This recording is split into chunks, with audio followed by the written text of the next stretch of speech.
আজকের ব্লগটা আমাদের কলকাতা থেকে শিলিগুড়ির 11 ঘন্টার এক ম্যাজিক্যাল রোড ট্রিপ। রাতের অন্ধকার, ভোরের সূর্যোদয়, ফাঁকা হাইওয়ে আর প্রথম দেখাতেই কাঞ্চনজঙ্ঘার ঝলক। পুরো যাত্রাটা ছিল একদম ফিল্মের মতো। চলুন শুরু করি আমাদের অফবেট কালিম্পংয়ের প্রথম অধ্যায়। 5ই নভেম্বর 2025, রাত ঠিক 12:30। 6 জনের টিম, একটা আর্টিকা গাড়ি আর মাথায় অফবিট কালিম্পংয়ে 4 রাত 5 দিনের প্ল্যান। সবাই বাড়ি থেকে ডিনার করেই নিয়েছিলাম, তাই ট্রিপটা শুরু হয় একদম টাটকা এনার্জি নিয়ে।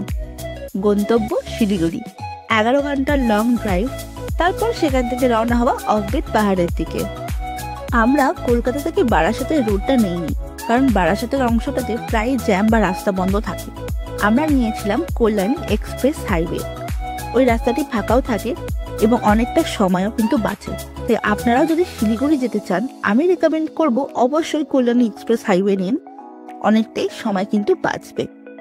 রাত 12:30টার কলকাতা ছাড়ার পর প্রায় 3.5 ঘন্টা লেগেছিল আমাদের কৃষ্ণনগর পৌঁছতে। ঘড়ির কাঁটায় তখন 4টে। কৃষ্ণনগর ছাড়ালাম। রাতের আলোর মাঝে কৃষ্ণনগরের রাস্তা পার হওয়ার একটা অন্যরকমই শান্তি আছে, যেন যাত্রার প্রথম অধ্যায় এখানেই শেষ হয়। কৃষ্ণনগর পার করে আমরা ছুটলাম বহরমপুরের দিকে। ঘড়িতে তখন 4:45। শহরটা তখনও ঘুম থেকে ধীরে ধীরে জেগে উঠছে। ফাঁকায় ফাঁকায় বহরমপুর ক্রস করে আমরা এগিয়ে চললাম ফারাক্কার দিকে। ঠিক ভোর 5টা ফারাক্কা ব্রিজ ক্রস করছি। তখনও ভালো করে আলো ফোটেনি, তাই ভিডিওটা খুব ক্লিয়ার আসেনি। তবে উল্টো দিকে ফারাক্কার নতুন যে ব্রিজটা তৈরি হচ্ছে সেটা কিন্তু দেখা যাচ্ছিল। এবারে আসি রোড কন্ডিশনের দিকে।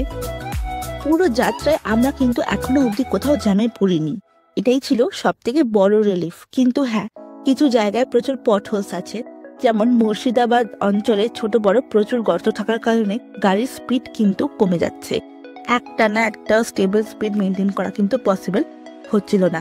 তো এই জায়গাগুলোতে ড্রাইভ একটু স্লো হয়ে যাবে। ফারাক্কা ক্রস করে আমরা একটা র্যান্ডম পেট্রোল পাম্পে আমাদের গাড়ি থামালাম।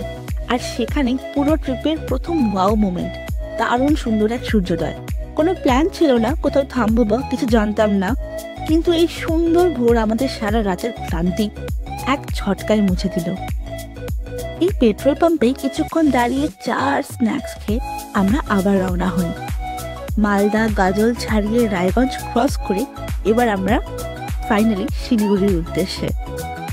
এখানে বলে রাখি, কিষানগঞ্জ এরিয়াতে কিন্তু রাস্তাও আবার খুব খারাপ এবং তখন ভোর হয়ে গিয়েছিল, তাই ট্রাফিকও একটু বেরিয়ে গেছিল।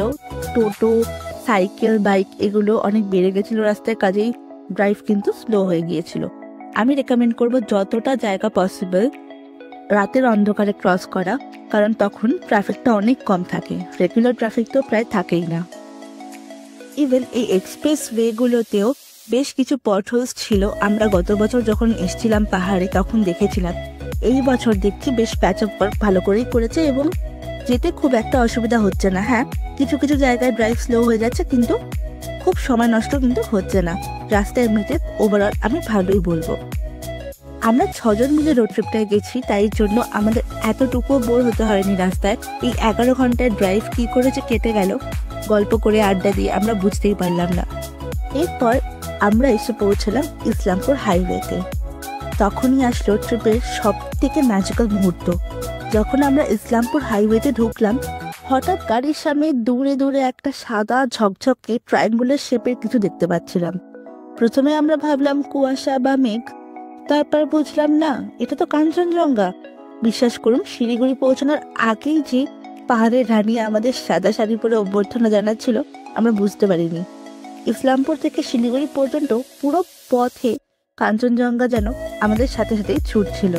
আমরা মাঝখানে কিছুক্ষণ গাড়ি দাঁড় করিয়েও অনেকক্ষণ ধরে দেখেছি, ছবি ভিডিও নেওয়ার চেষ্টা করেছি।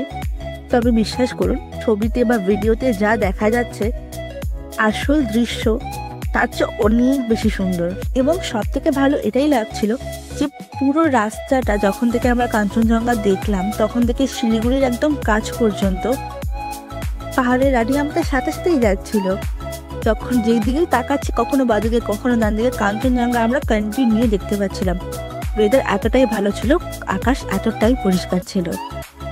এবার আরো একটা ইনফরমেশন দিয়ে দিই, আমরা কিন্তু এই পুরো ট্রিপে কোথাও কোনো রেস্টুরেন্টে ব্রেক নেইনি। রাতে বের হওয়ার আগে আমরা ডিনার করে নিয়েছিলাম। গাড়িতে ছিল ব্রেকফাস্ট আর কিছু স্ন্যাক্স। তাই শুধু কিছু লো ব্রেক আর চা ব্রেকের জন্য আমরা পেট্রোল পাম্পগুলোতে দাঁড়িয়েছিলাম। এতে করে কিন্তু আমাদের অনেকটাই সময় বেঁচে যায়। আপনারা যদি নন স্টপ যেতে চান, তাড়াতাড়ি পৌঁছানোর তাড়া থাকে, তাহলে এই টিপটা কাজে লাগবে। এবার আসি কলকাতা থেকে শিলিগুড়ি বাই রোড গেলে গাড়ির তেল খরচ কত পড়বে তা নিয়ে। আমাদের কলকাতা থেকে শিলিগুড়ি যাওয়া এবং আসা দুটো মিলিয়ে পেট্রোল খরচ পড়েছিল প্রায় 12,500 টাকা। এর মধ্যে বলে রাখি, আমরা কিন্তু গাড়িতে এসি চালাইনি, কারণ নভেম্বর মাস ছিল, আবহাওয়া যথেষ্ট মনোরম ছিল এবং শিলিগুড়ি ঢোকার পথে তো ঠান্ডাও লাগছিল যথেষ্ট। কাজে আমরা কোনো রকম এসি ব্যবহার করিনি। এসি ছাড়াই আমাদের 12,500 রুপিসের পেট্রোল কিন্তু লেগেছে। এছাড়াও টোল খরচ রয়েছে। টোল খরচটা আমি একটা চার্ট ফর্মে স্ক্রিনে দিয়ে দিচ্ছি, আপনারা কোন এরিয়াতে কত টোল পড়ে সেটা দেখে নিতে পারবেন। কখন বোঝা যায় বলুন তো শিলিগুড়ির কাছাকাছি চলে এসেছি? যখন দেখবেন চারিদিকে চা বাগান অলরেডি শুরু হয়ে গেছে। এই চা বাগানগুলো দেখে যেন মনটা ভালো হয়ে যায়, মনে হয় হ্যাঁ এবার সত্যি পাহাড় যাচ্ছি, পাহাড়ের কাছাকাছি চলে এসেছি। অবশেষে সকাল 11:30 নাগাদ আমরা ঢুকে পড়লাম শিলিগুড়িতে। সেখানেই অপেক্ষা করছিল আমাদের পাহাড়ে নিয়ে যাওয়ার গাড়িটি। দিনটি ছুটির দিন হওয়ায় আমরা কিন্তু শিলিগুড়ি শহরের ভেতর খুব একটা জ্যাম পাইনি, যেটা অন্যান্য উইকডেজ হলে পেতাম। শিলিগুড়িতে পৌঁছে আমাদের নিজেদের গাড়িটা পার্ক করে আমরা পাহাড়ের গাড়িতে সমস্ত লাগেজ বোঝাই করে রওনা হই অফবিট কালিম্পংয়ের প্রথম গ্রামের উদ্দেশ্যে। সেই গল্প সেটা থাক পরের পর্বের জন্য। এই পর্বে রাস্তার কন্ডিশন, পেট্রোল, টোল খরচ এই সব নিয়েই ছিল ভিডিওটা। যদি এই ভিডিওটা ভালো লেগে থাকে, ভিডিওর মধ্যে কিছু ইউজফুল লাগে, হেল্পফুল লাগে, তাহলে ভিডিওটাকে অবশ্যই লাইক করে দেবেন। এবং যদি ট্রাভেল লাভার হন, ঘুরতে যেতে ভালো লাগে, তাহলে চ্যানেলটাকে অবশ্যই সাবস্ক্রাইব করুন, কারণ আমি এই চ্যানেলে আরও ঘোরার ভিডিও পোস্ট করতে থাকবো। পরের পর্বে আমরা যাচ্ছি অফবিট কালিম্পংয়ের প্রথম গ্রামে। See you in the next vlog.